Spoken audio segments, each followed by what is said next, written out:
인프라가 좋냐 안 좋냐, 맞냐 적냐 뭐 이런 측면으로 볼 게 아니라 나의 생활에 맞춰서 이걸 판단해 보는 기준이 중요할 것 같습니다.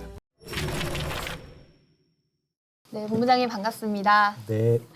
이번 시간에는 내가 들어갈 또는 우리 부모님을 모실 실버타운을 고를 때 꼭 눈여겨봐야 할 점들에 대해서 알아보려고 합니다. 이번 시간에도 KB 골든라이프 케어의 유복재 본부장님을 모셨고요.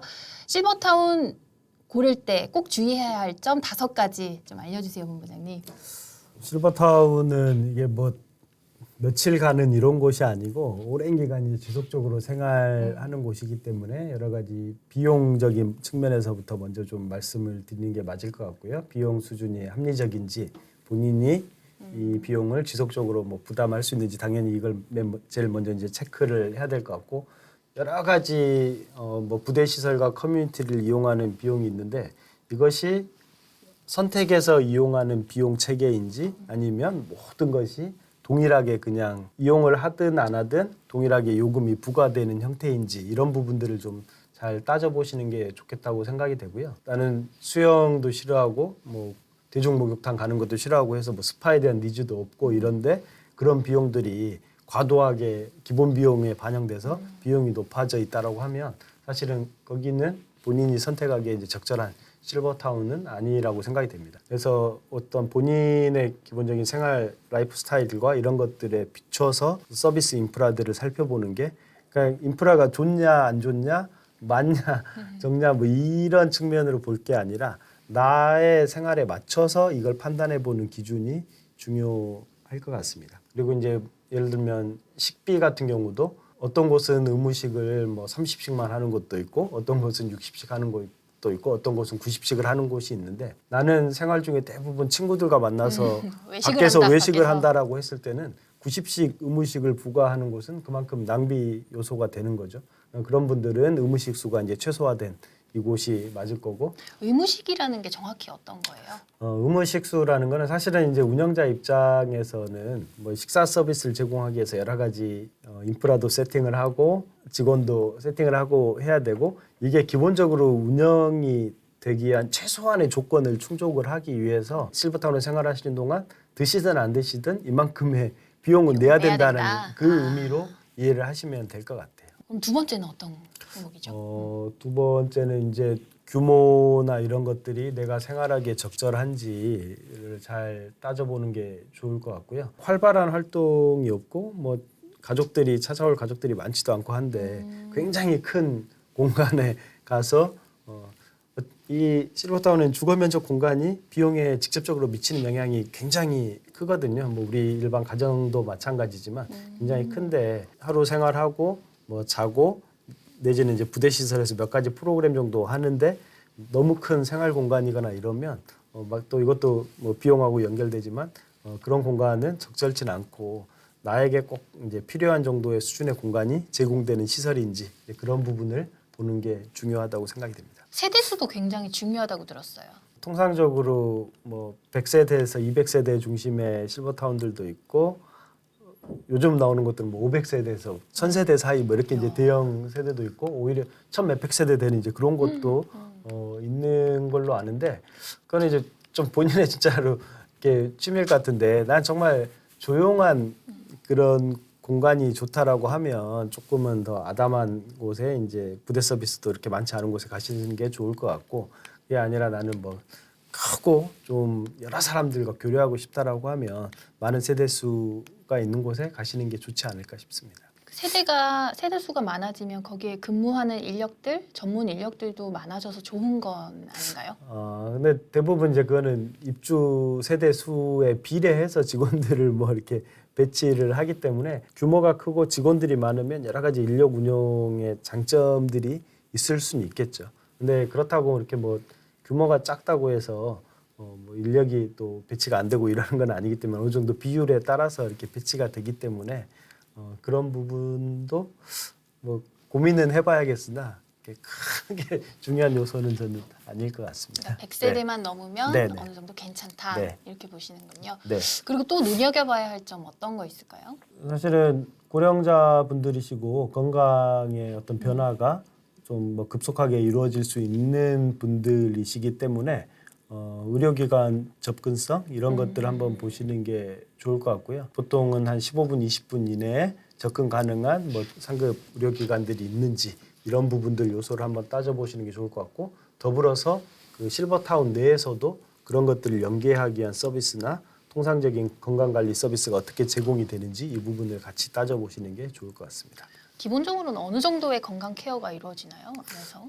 사실은 여기는 이제 본인의 집이기 때문에 뭐 이렇게 의무적으로 이분들을 다 케어를 이렇게 하지는 않고, 이분들이 본인의 건강 이상을 느끼면 이제 찾아와서 상담하는 형태로 운영이 되는 게 일반적인 사례입니다.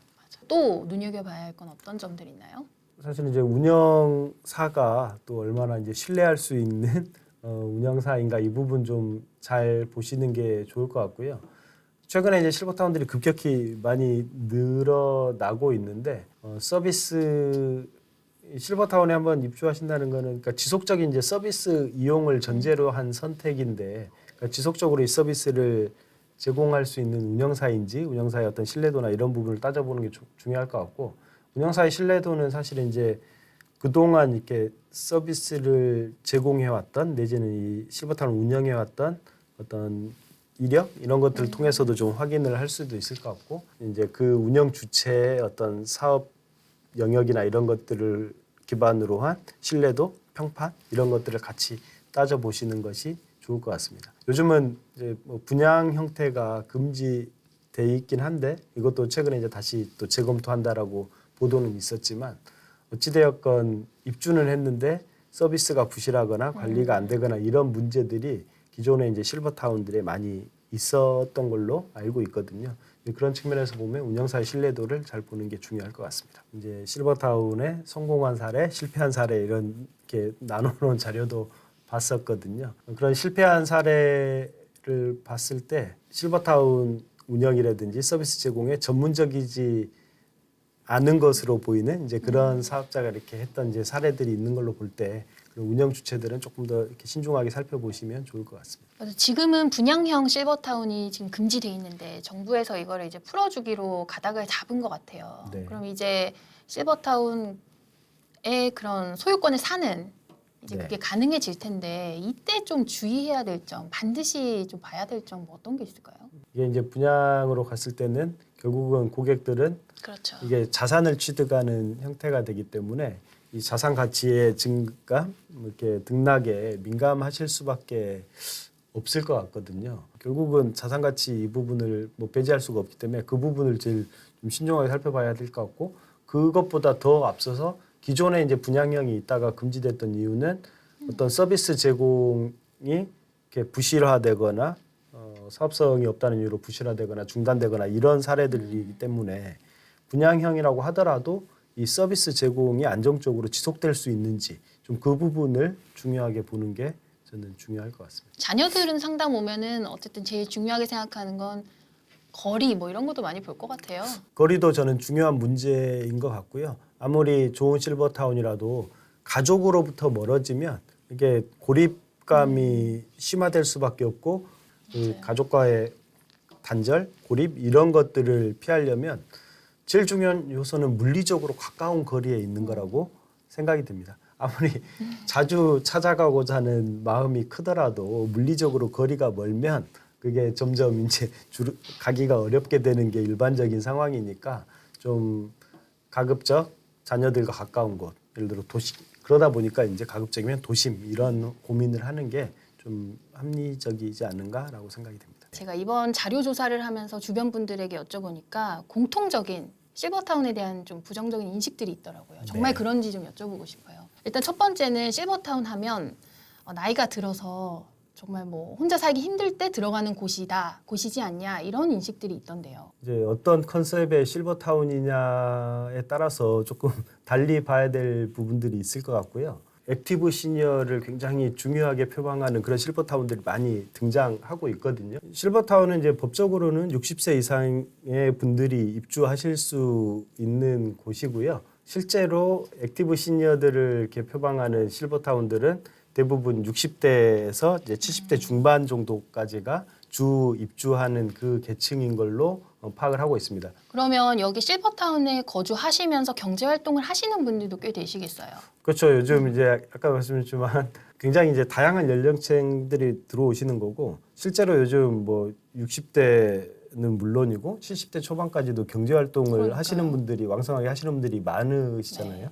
또 하나의 실버타운에 대한 인식은 그런 거더라고요. 거기 가면 갑갑할 것 같다. 갇혀 있는 것 아니냐.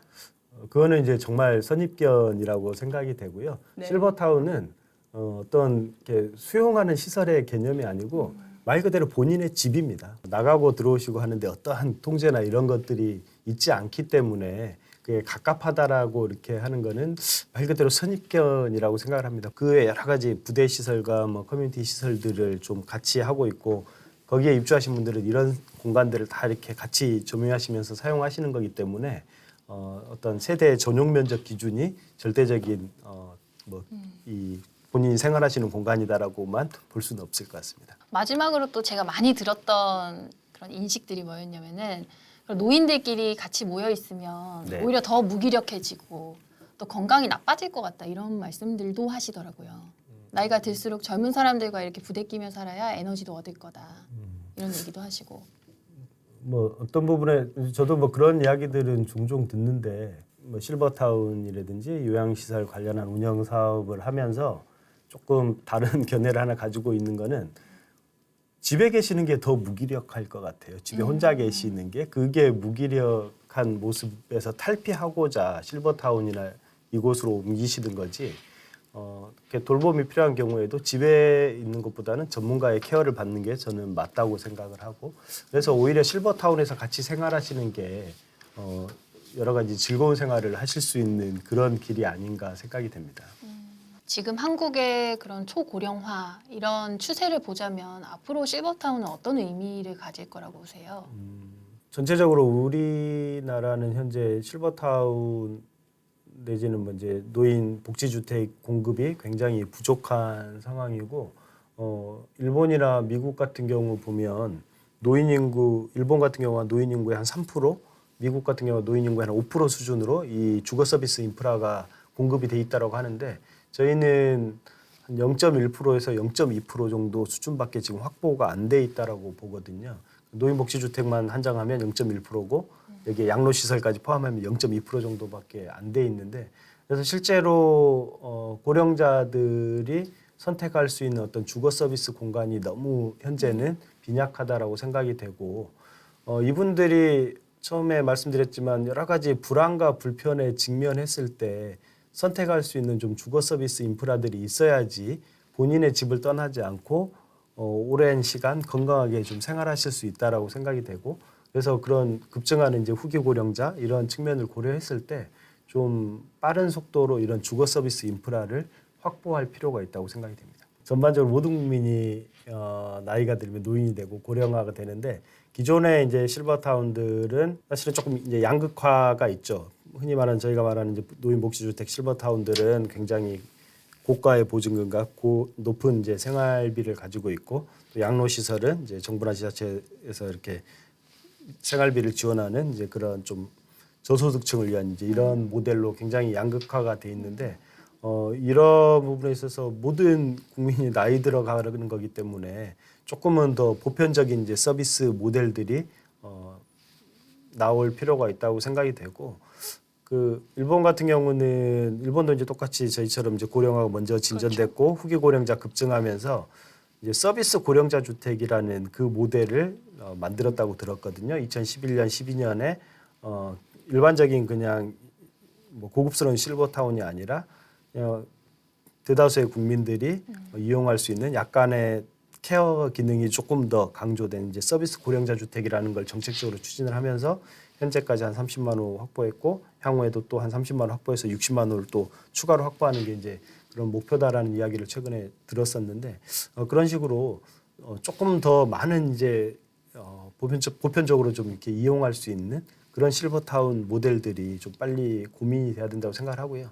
다만 이거는 이제 서울 지역에 실버타운을 만들겠다고 하면 워낙에 많은 개발비나 이런 것들이 투입이 되기 때문에 어떤 그 사업자의 자체적인 힘만으로는 좀 한계가 있는 영역이라고 생각이 되고 이거는 좀 국가적인 차원에서 정책적으로 이런 많이 늘어나는 노인들을 위한 어떤 주거 서비스 인프라를 어떻게 확보할까 이게 좀 국가적인 과제로 다뤄질 필요가 있다고 생각이 됩니다. 네, 그럼 이번 시간에는 실버타운 고를 때 주의해야 할 점 5가지에 대해서 알아봤습니다. 말씀해주신 유복재 본부장님 감사합니다. 네, 감사합니다.